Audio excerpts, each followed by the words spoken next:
Welcome to Sat Interviews with your host, Farai Mavuti. Today we sit down with a multi-talented, young, innovative artist, XAVIER. We look into his journey so far in the genre of Amapiano. As you would know, it has taken the world by storm. And we have the pleasure and honor to explore his journey so far.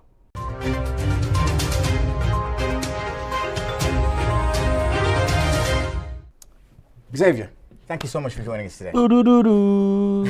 What's happening, man? Yeah, thank you so much. Good to see you, bro. So, listen, I am a personal fan of your music and your journey in particular.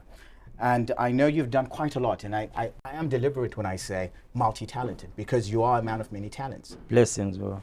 But I think the audience, like myself, would like to know how your journey begins. Yo. The journey begins in 1990 when I was born. Like, it's interesting because at home, everyone just thought I was, what's the word? Different. Okay. Yeah, I was always just like one outspoken kid and just outspoken but different and quiet in my own way. So I would like to say that's probably when the journey began. At the same time, I then, I grew up in Zim. I was born in South Africa, I grew up in Zimbabwe, raised in Mozambique and then England.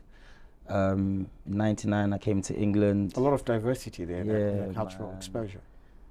I'd like seen half the world by the time I was before I even came to England, I'd already explored enough. Okay. But I came to England in 99 and I've been in the United Kingdom ever since. We're now in 2022.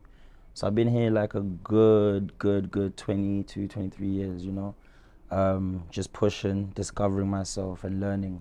I started off actually as a dancer, Right. respectfully. I was always like a fan of dance. When I came from Zim, dance was like my primary influence at the time.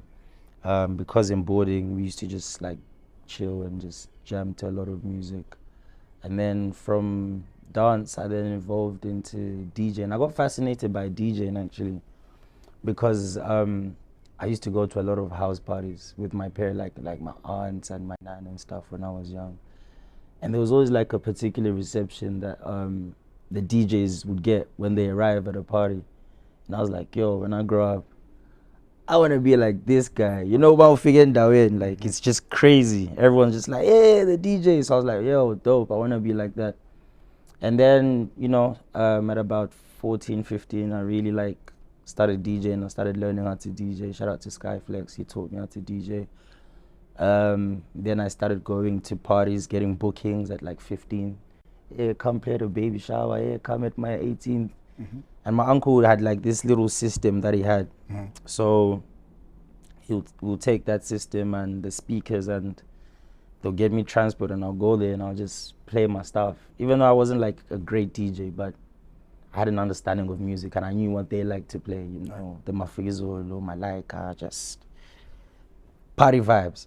And then, yeah, man, we grew older, went to university. That's when we really kind of, I would say the journey was made significant because I left home. I then became more of myself. I started understanding myself. And then we just got creatively crazy. And I started like just doing things off impulse and just trusting myself. And I've always had a dream to be a musician and stuff, So I did dabble a bit into music. But at the same time, I also started exploring acting, which is what I did at school. So it was music and acting, a bit of both. But music was my primary because at the time when I'd left secondary school, there was a friend of mine, Dot Star, he was popping. He wasn't my friend at the time, but he was like doing dope. And then I went to uni, got to university. He was actually staying upstairs to me. So it was like, oh, dope, I've been seeing this guy on TV. Now he's in my halls upstairs. So I kind of, we became friends. And, I used to follow him on tour and it was amazing because I got to like see what artist life was like before I had actually started indulging into music. And that made me want to be a musician even more, you know, just seeing how they were treated, how they were, you know, doing their life and just enjoying life, you know. So I was at uni. Yeah, started making music, man. Started making music. So it's an interesting journey. Yeah. And I'm interested in finding out how much of your sort of diverse cultural exposure had an impact on the sort of music you then went on to create, or rather the sort of very diverse, creative artistry that you have exuded over the years. Do you know what it is? I think for me, the influence has always been from home. So I grew up listening to Kwaito. And then I think in 2000, I forgot what year this was, 2006, I got introduced to house music. So from Kwaito to house, I was like, okay, what's this? And the first house song I ever heard was Sobabili.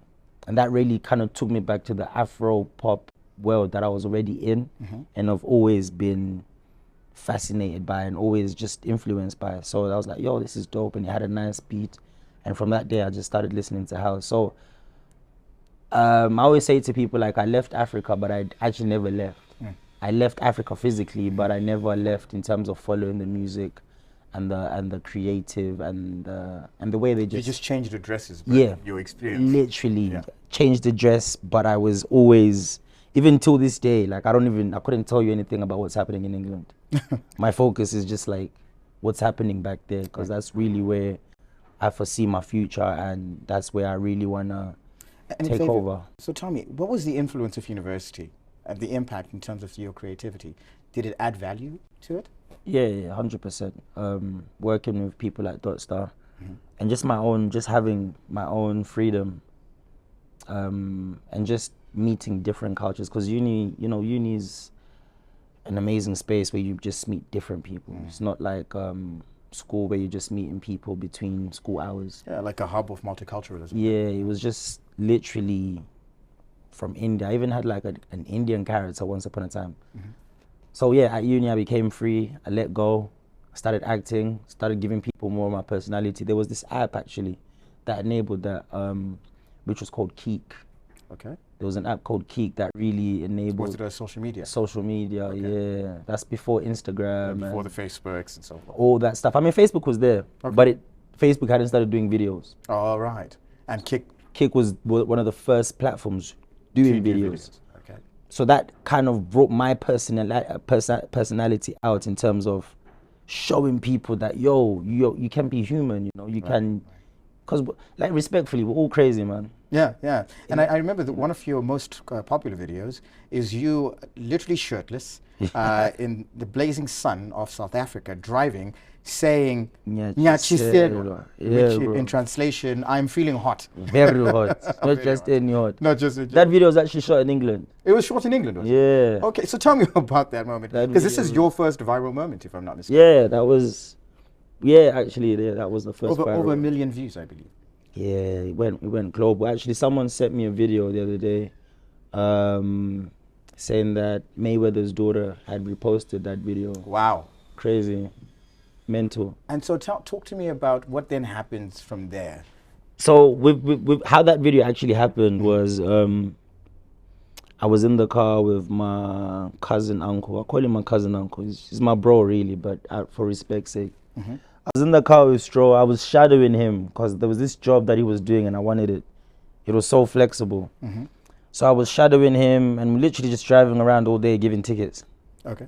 Like, it was such a cool job. Imagine just driving around at the time. Right. Driving around all day. And how old are you at this point? With people with tickets. At the time, I was about 24, 25. Okay. 24. Yeah, 24.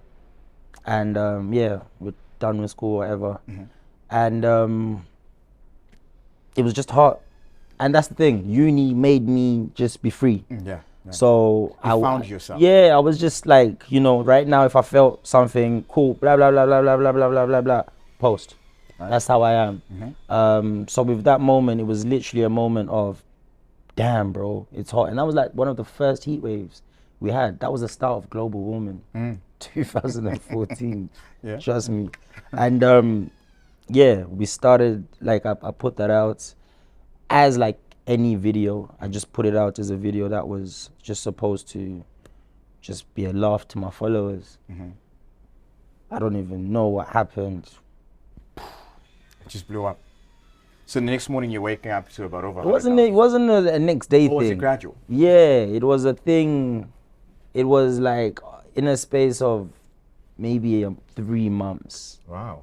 All of a sudden, people in SA were because what happens is when it's summer in the UK, it was summer in the UK. People laughed at it, ha ha ha ha. And then the same heat wave that we had in England, they had it in South Africa 3 months later, September, October. Then it became a. And then they were like, "Yo, this guy is crazy." Like even the actors, everyone was just posting it. And then everyone in the UK is now like, that's our guy. Like, and then it went viral in Zim as well. And then it got stolen. Some guy put it on his track without my permission. Wow. Yeah, but he sampled your voice. Yeah, but like they somehow attempted to credit me. But Bobster, I'm coming for you. Well, I'm sure now with you have a sizable legal team to take this on. Yeah, I know we're gonna deal with them. They were playing it on the metro every day, so they owe us money. So tell me about the journey after that. You have this viral video that's gone out, and now you. Are you doing the acting at that time simultaneously? Yeah, I'm training. I was training. You were training to because I didn't know what I wanted to do. The things that I was 24, 25, I was in a very confused state of mind in terms of I didn't know what I wanted to be. And the thing is, the problem sometimes with being a bit multi-talented is that, the problem with being great is that it's hard to decide what you want to do. Right. And the problem is every time you're listening to someone, everyone's got an opinion about what you should do, which then confuses what you should do. Right. Because everyone's like, you're really funny and you should do comedy. But in my head, I'm like, I love music. I know I'm funny and I do comedy and I'm gonna act, but I'm not in a rush to act. I can act when I'm 35, when I'm 40, I can start that journey. But I wanna do music. I started DJing. And I want to be an artist. I want to be like Drake. I want to be like Wizkid. I want to be like all these people I see. So let me be a musician. So then that's when I started like indulging into music. Those were the times I met you as well. 2012, between 2012, 2014, 15. We started, creating, started to find myself and trying to understand my sound. That was the most important thing because I knew I could make music, but I just never knew where I fit within the music world because I've got my influence, but I just didn't know where I fit. I'm from Southern Africa. I live in London. I'm influenced by grime. I listen to grime. I'm hearing Afrobeats. I love Kwaito. I love house. Where do I fit? And obviously at the time you're trying to just cater to what's popping. So I indulged in Afrobeats, made a bit of hip hop, just different sounds, but You actually executive produced one of your colleagues' songs. Yeah, Kolani. Yeah. That was an interesting process because he was dope, but he didn't know he was dope. So and his cousin was a producer. Yeah. He's a producer legend. And I was like, bro, like let's go do this, Yeah. Initially I wanted him to write for me, but then he got in the studio and then he started spitting and he was like enjoying this, I was like, dope. If you're enjoying it, bro, like do your thing. Like let's make a project, and then we'll go there like every weekend and just create. And that's when we connected with you as well. Yeah, and we made good stuff. So moving forward from that, of course, you had a very popular character. I mean, this is during your acting journey, as it were, when you sort of created a comedy show online. Yeah. And this was you. I think you're one of the first people to make this, and it's way before we were getting like the King Bashes and so forth. You were literally working on this from an African sense, and it was called Natulani, and it was very popular. Tell us about that and what the response was. Natulani started off as an accident. Right. Literally, bro. Natulani started as an accident because, like I said, I was making videos creatively, and then I was just being myself, but now I was adding, because we moved from Keek, then stopped doing videos, then we moved to Instagram, and then we had to now start introducing people to Instagram videos, because at the time Instagram was just about pictures, right? If you remember. And then I was just trying to find a way of how I can engage with people and just raise my numbers up. And I knew that if I raise my numbers using comedy, people don't have a choice but to like me because it's funny. Yeah, you know, if something's funny, you like it. Yeah.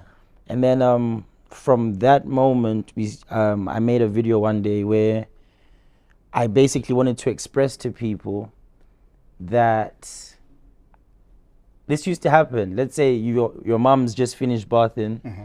Now the water's cold. Right. And now you have to use a bucket to bath. But obviously, my visual interpretation of it was not that it was misunderstood, but it was understood differently. And then obviously when I did that, I had a female character, which was the mom, and me being the son, and the mom being like, so what, use the bucket, like hurry up, we need to go. And that's just basically what I was trying to show in the video. People liked it. And I was like, oh, actually, people like the female character. And I did another video with a female character. And it was like, okay, maybe this can actually go somewhere. And then another video. Like, oh, this is hot. Yeah. Let's rock. And then I started writing ideas, speaking to people, listening to people about their experiences with their parents. Also, some of my personal experiences with my parents and my mom and da-da-da-da.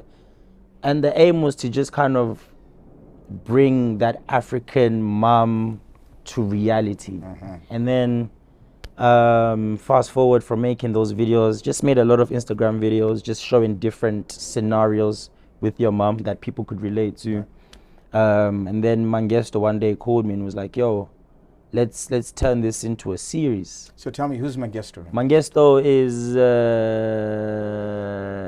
a dope guy who is the father to Donnell Mangena, who was on The Voice, etc. Yes. But Mangesto is Laser Films, and he hit me up, and Mangesto's always been like a mentor and like a big bro to me. Right. And he hit me up and he was like, yo, let's film this. This is dope. Let's turn it into a series, and then like, you know, let's film it professionally. And I'm like, can't be bothered, man. Like, it's long. I got to drive to you. And he was in Southampton. But I was like, I like the idea of it. I guess maybe this is part of the acting journey that I could take. And then from that, I went to see him, and I was playing both the characters, the mom and the son. And filming it was a bit long because it was it wasn't that long, but it was long. And then I had Donnell. I had Donnell, who was helping his dad at the time, filming. Kind of looked like me. And I was like, actually, you know what? What if you played the character of Tulani and I'll just play the mom? It makes our shooting time shorter. And I guess the message is conveyed more. That means I get to focus. I had to focus on mom and the dad. It was long. So that way, I guess get to focus on how the mom will treat the son. Right. Because Natulani ideally was meant to be a story that was based on a woman who migrates from Zimbabwe to the United Kingdom for a better life. And we basically understand the challenges that she faces as a parent, one, and Donnell as a teenager coming to this country, and the challenges he's facing with other kids, with his accent, the way he speaks, the way he the way he articulates himself, and the difference as well of how the mom understood England and teenage behavior, and at the time having to deal with gang crime, stabbings. Like, we wanted to just touch a base on every single all of the society problems that we face as parents and as children, and bring it to screen so that they get to see our perspective and we get to see their perspective, merge it all into one. And then, we shot that 6 episodes. We shot a pilot first. You know, that did well. People liked it. And then obviously decided that Donnell was going to play the character of Tulani. And we shot that as well. And then, man. Started out. Well, I think it makes a madness. perfect segue. We're going to take a quick commercial break. Join us as we continue learning the journey with Xavier. Introducing Sawi, the chatbot from Nyarazo. Speak to Sawi for all your queries and inquiries. The benefits of having Sawi by your side are endless. When you need to know about our policy, Nyaradzo products, payment platforms, claims, the Sawira International Plan, where to find the Nyaradzo branches, Nyaradzo contact details, how to apply, and any questions you may have. And she can help you find who you want to speak to. For your convenience, you can ask about anything, from our funeral services, counseling to your payments, and much more. Experience the benefit of having Sawi by your side. App Sawi today on WhatsApp number 0712 992 892. Nyaradzo, Sawira Mukuru, Omgane Omkulu. Welcome to SAT Interviews yet again. I hope you are enjoying this fascinating conversation with Xavier. Xavier. Yeah, man. So the journey so far has been great. I mean, it's really good to learn just the personal side from your end about how you get to this point. So the acting Natulani was a hit, and thank you so much for giving us a very comprehensive understanding of the thinking behind it. Yeah. Right? I think the areas that I'm now concerned about, which is really, which is part of the reasons why I thought the Southern African Times would benefit extremely from learning. You know, this you now go into music much more seriously. I see you everywhere, and this is as a consequence of this new genre, Amapiano, right, which emerges from South Africa and has taken the world by storm. I mean, everywhere, Kenya, Nigeria, the UK. I even saw you on a BBC documentary on Amapiano, on the subject matter of Amapiano. So I'm interested in how you then find that journey. Do you finally find your sound in that? Yeah, yeah. I think I did, but it was a lot of panel beating. So from Natulani, you know, I decided that maybe people need to really appreciate the story I'm trying to convey, because it there's a lot to speak on that story. There's a lot of matters that I still want to touch on, personal experiences, other people's experiences. So I want to leave that like to a film which will come later on in life. Can't give people everything now. Like I'm still alive for a long time. So I want that to go to Hollywood. So I'm going to take my time with that. So 2016, 17, I began working with a producer called Rhymes. Right. So when I started working with Rhymes, I then stepped into another understanding of where I wanted to go. Sound-wise, you know.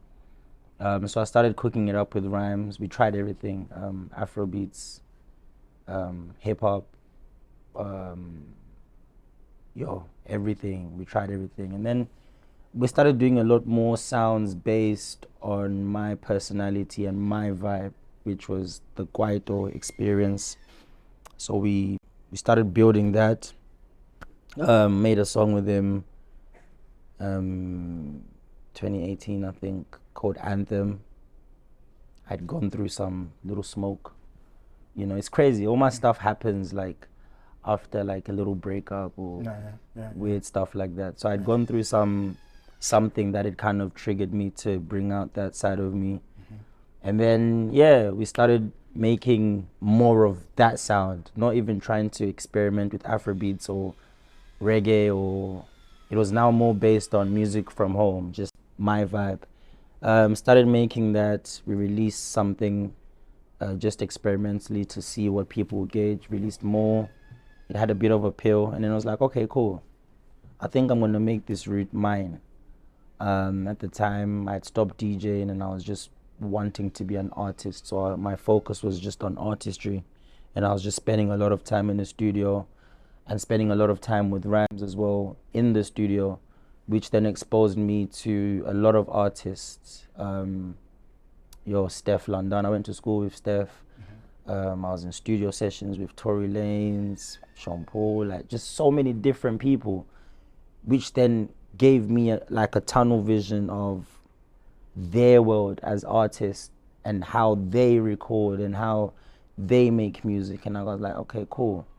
Now Sort of like a musician's boot camp. Yeah, but it was like it wasn't like all at once. It was like in different phases. Intervals. You know, like I'll be chilling here now, and Rams will be like, okay, cool, pull up. I got a session with da da da da. What are you saying? I'm like, what? He wouldn't. Sometimes wouldn't even tell me who he's got a session with. I'll just there be chilling in the studio. Migos will show up. Wow. And it's like, okay, Migos is here. Right. And I'm just there like, you know, and yeah, and the time they're like at the height of their journey. And it's amazing because I'm watching how they're recording. They pull up in the studio, their musical approach. I'm like, okay, dope. And I'm actually, you know, taking this all on board.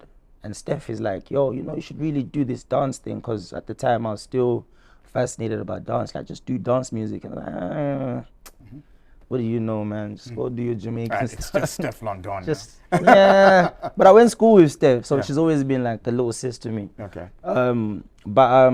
Yeah. So we're doing that. We're creating, and then I don't even know when I heard my first Amapiano song. I couldn't tell you, but it was like early 2019 times. And then 2019, I was like, this is dope. And then because the sound I was trying to make with rhymes wasn't giving me that thing, you know. It was like, nah, bro, we need to, you know, make this stuff harder. And it's like, yo, we need to go back to SA and just get some inspiration. It was just meant to be a trip for us to just go and see what's up. And then end of 2019 or 2020, whenever it was, before COVID anyway.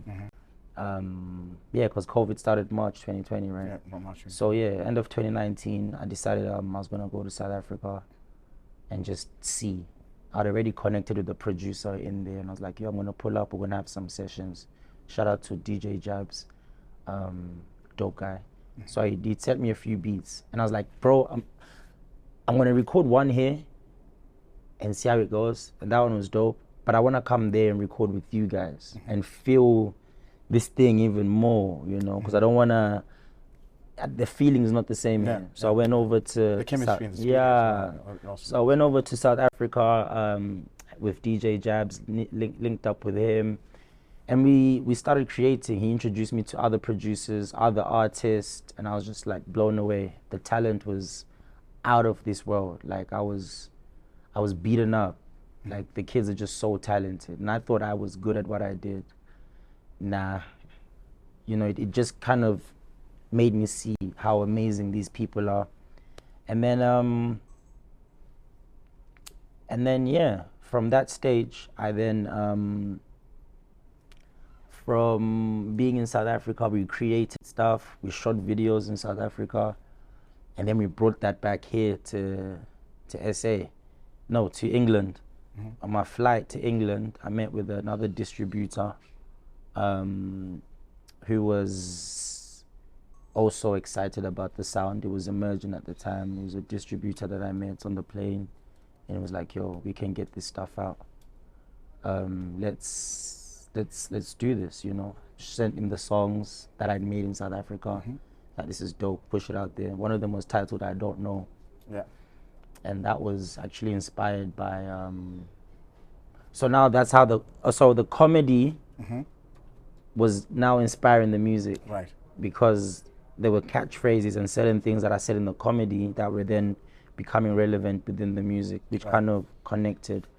So I'd make that, and then yeah, fast forward, put out the song I Don't Know, did really, really well. Everyone just was happy about it.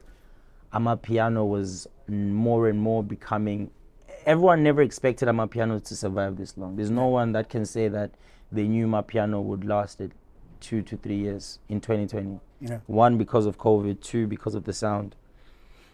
Excuse me. And 3, because they'd seen what happened to Kom. Yeah. Kom didn't really, after it went on Black Panther, no one really cared about Kom. Being another genre in South Africa, which sort of took off, and then sort of the flame went out quite early. But it's coming back now again. But Amapiano weirdly has just been just rising and rising. No one believed in the sound.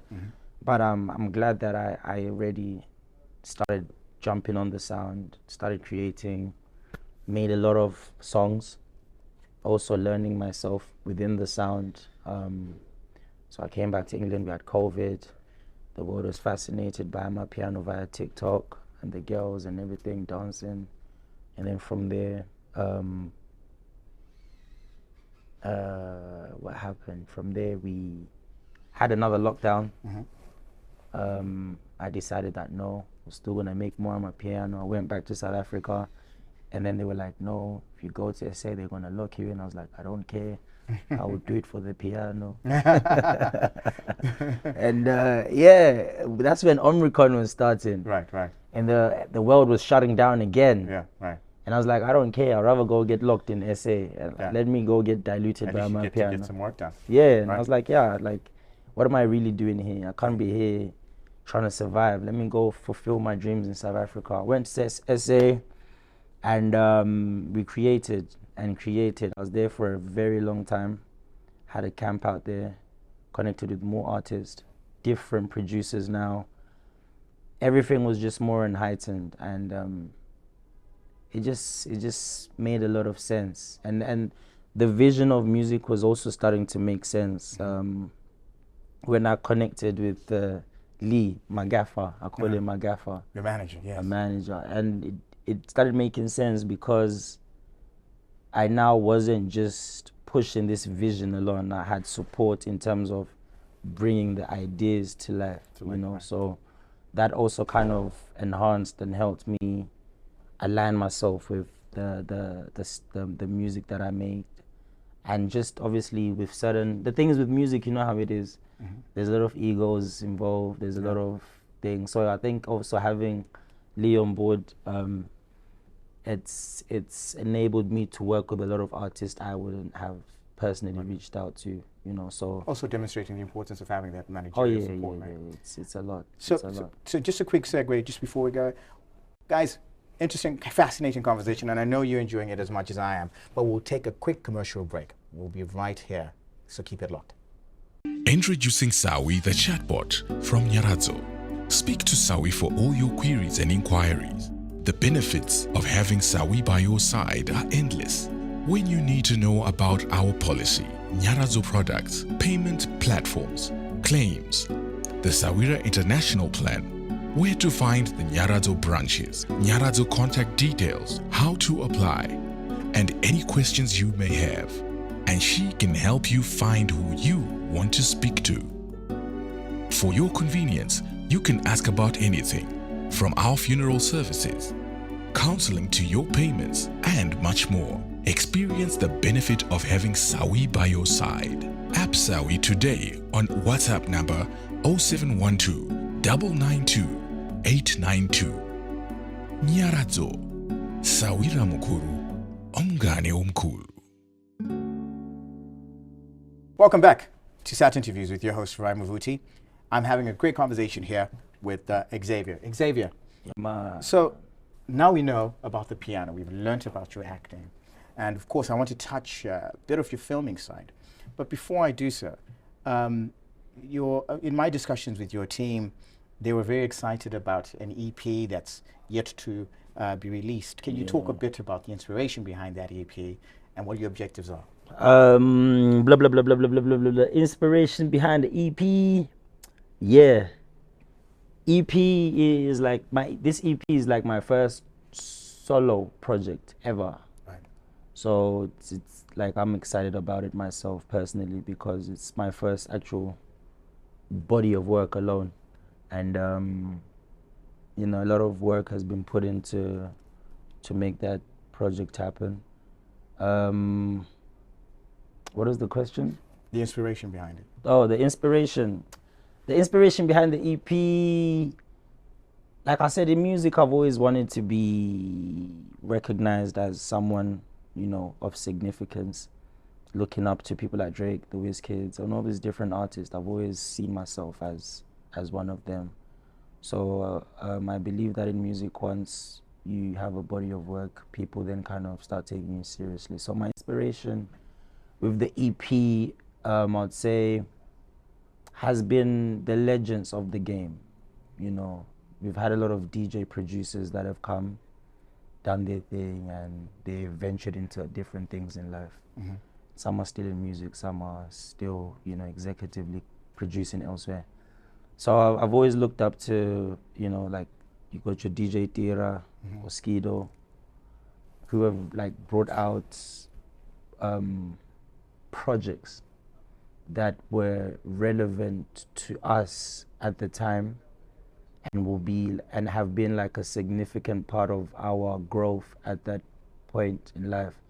So with bringing out my EP, that's my visual understanding of what I want to be perceived as in terms of my artistry, and just that moment for a 14 or 16-year-old that's growing up, that's going to listen to my EP to be like, yo, To be the soundtrack to someone's life. yeah, like when I grow up, not that when I grow up, but I want to also be able to make a project like this guy, you know. I want to be able to bring relevant artists and work with relevant, and just bringing my own ideas into a body of work. So the EP, like the inspiration has always been that, to have something that if I was to leave Earth, it will always be there, you know.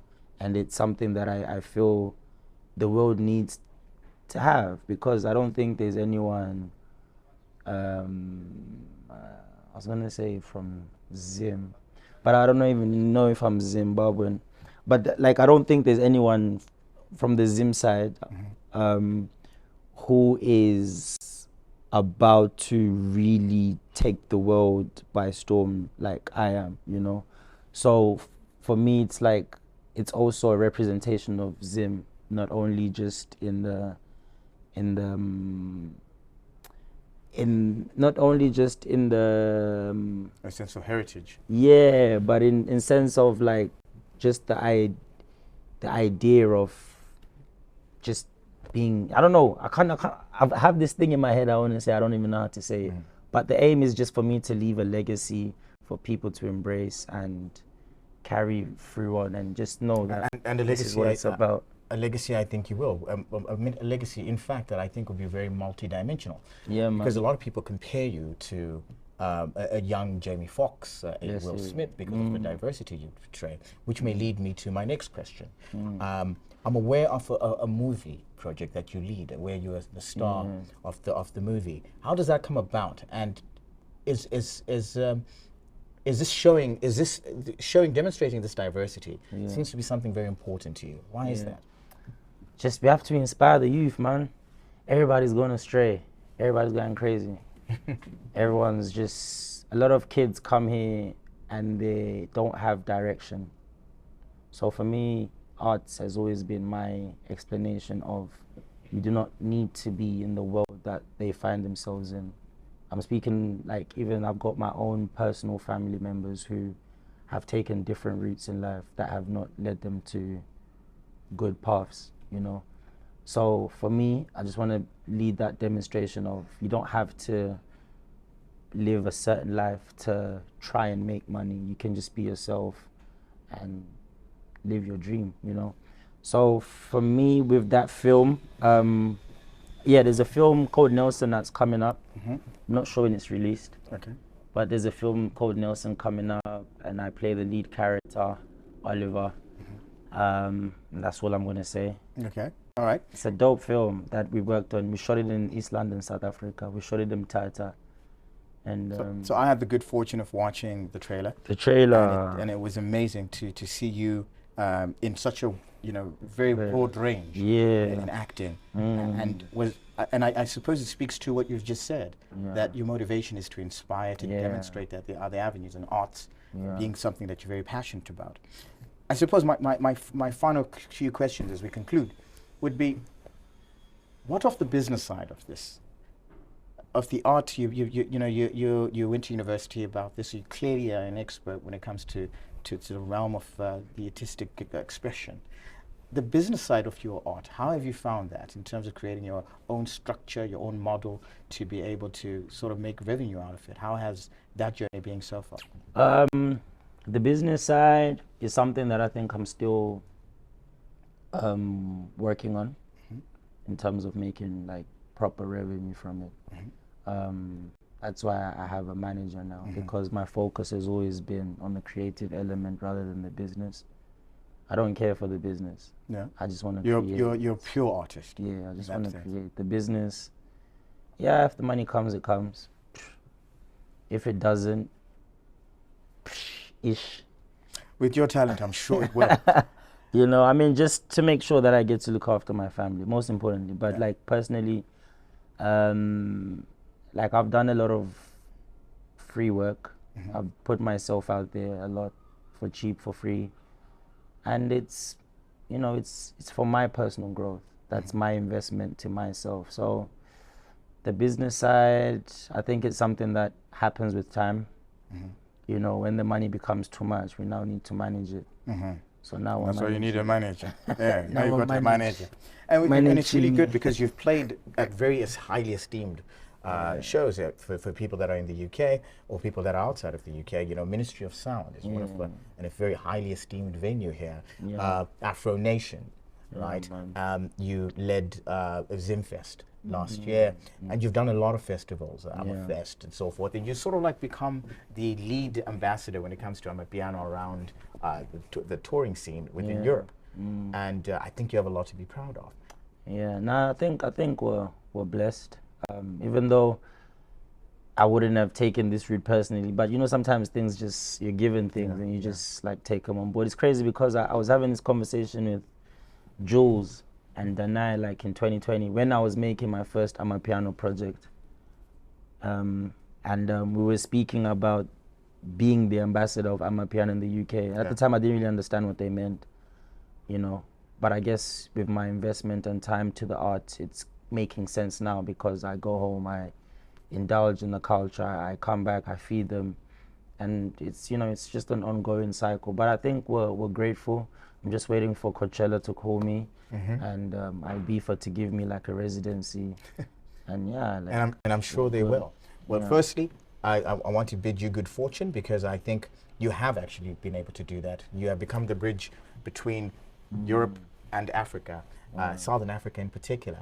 And to us, as the Southern African Times, it's something that we find to be great. Even as much as we dwell on issues of investment, but we think Amapiano has created a lot of jobs and will continue to do so. So I can only bid you, you know, well, and wish you the best of luck as you continue with this journey. Blessings on blessings, man. Thank you so much for joining me today. Thank you for your time, bro. Thank you so much. Appreciate it. Danko. Ladies and gentlemen, thank you so much for joining us today at SAT Interviews. As you know, that we have these every Tuesday. So I'd like you to take your time to subscribe, like, and share. Subscribe, me guys. Subscribe to this channel because if you don't, I will subscribe 100 times. Till then, take care. Introducing Sawi, the chatbot from Nyaradzo. Speak to Sawi for all your queries and inquiries. The benefits of having Sawi by your side are endless. When you need to know about our policy, Nyaradzo products, payment platforms, claims, the XAVIER International Plan, where to find the Nyaradzo branches, Nyaradzo contact details, how to apply, and any questions you may have. And she can help you find who you want to speak to.